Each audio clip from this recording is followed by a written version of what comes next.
Welcome back to First Things First. We welcome in Yes Network NBA analyst and all-around amazing fill-in for me because I watched you every morning from my bed.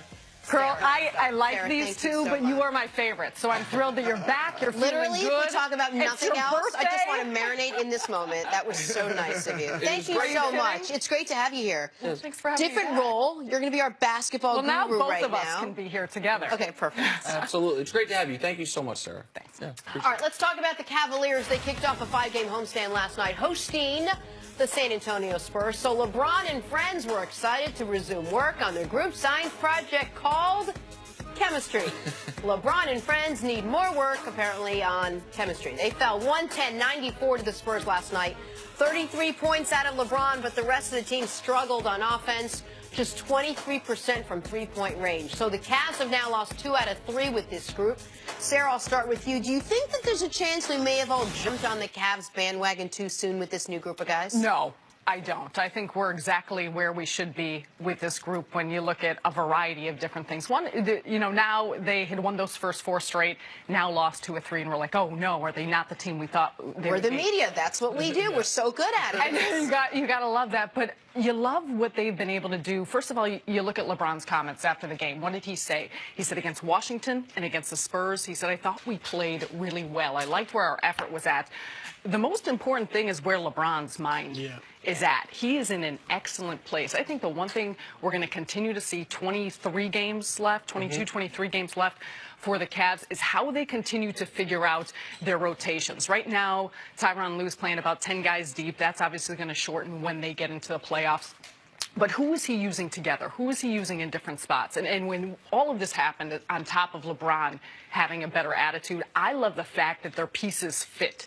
To me, you surround him with shooters. You don't have guys like Dwayne Wade or Isaiah Thomas that are going to need the ball in their hands that aren't necessarily shooters.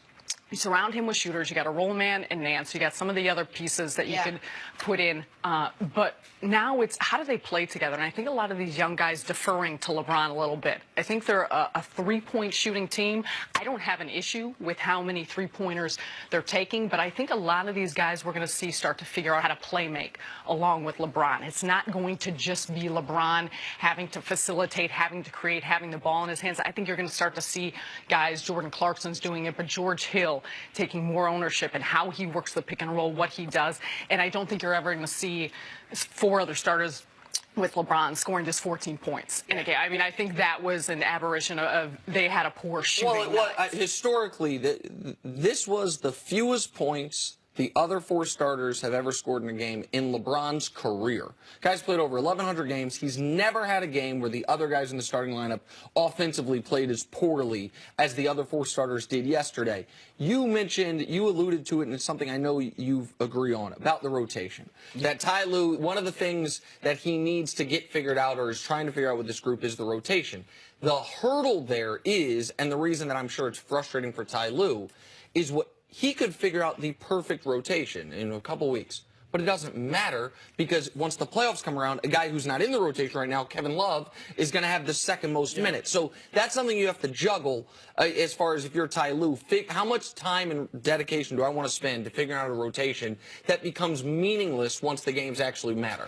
I do have a problem with them shooting so many threes. Okay. I think they're focused too much on the three. Like, you watched the game yesterday. Their half-court offense was a mess. Other than LeBron driving to the basket and getting layups, they're lucky that they had the transition game working. And you're right. If they make those threes, it's a different story. But to me, with a Rodney Hood, with a Jordan Clarkson, they got a few other guys that can create their own shot. Obviously, you got LeBron. I don't think they should be a live or die by the 3 team, and that's what they are. Washington 8 for 35, yesterday 8 for 34, and they lose. That's why I'm not worried though, because that's about chemistry. That's about integrating these guys into your system. Right now they're new. They're trying to make sure LeBron is doing what he's doing. Where do you want me to be? How do you want me to set up in the offense? I think the more they get comfortable playing with LeBron, they will have more comfort and confidence to do that. So you say, like You're saying they won't shoot as many threes. Yeah. I do not think they will shoot as many threes because then I feel like guys like George Hill or Rodney Hood will be more assertive in trying to play make. They could be slashing when LeBron's driving, and then you cutting. You can get the ball from LeBron for a layup or dunk. And I know you feel like you have to hit a certain number of threes to beat a Golden State, and I agree. But let's look at the San Antonio Spurs. They're in the bottom 5 in three-pointers attempted, and they tend to be there in most years. But they are a team, right now they just don't have the talent. But last year they didn't take a lot of threes, and they were maybe the greatest challenge to Golden State. Now, they do have more interior play than Cleveland does. But with Kevin Love, with LeBron at times, you could have more of a post game in Cleveland than you do now if you wanted to. I don't think you have to shoot as many threes as Golden State to beat them. You have to shoot a good amount. But I do think that's how they play. But do you think they have knockdown shooters? I think they got one, Kyle Korver. I think the other guys are good shooters, but they're streaky. George Hill's shooting over 42% but that was when he wasn't taking a lot of threes. Like he's a good shooter. Don't get me wrong. I think Rodney Hood's a really good shooter. I think Hill's a good shooter. Okay, well, hold on. Is the reason they lost yesterday and against the Wizards because they're not hitting their threes, or is their offense right now just a little out of sync? They turned the ball over 15 times yesterday, led to 29 points. They just weren't working in sync if LeBron didn't touch the ball every single play. They're going to be a relatively high turnover team. Like, that's just because of the style in which they play, because of the pace in which they played the last few months. I think it was the threes against Washington in the final. But so they're living and dying by the three? So I'll explain why I think that's okay. But let me just let the audience know. Against Washington, in the final, I think it's 7 minutes of that game, LeBron was the only Cav that scored. There were 10 shots taken by non-LeBron Cavs. They were all three-pointers, and they were all missed. You know what I mean? So, like, yesterday, those starters, I mentioned they scored 14 points. They were 6 for 28 from the field. They were 0 of 10 from 3. The reason that I don't have a problem with it is whether they play Houston or Golden State in the finals, they have less talent.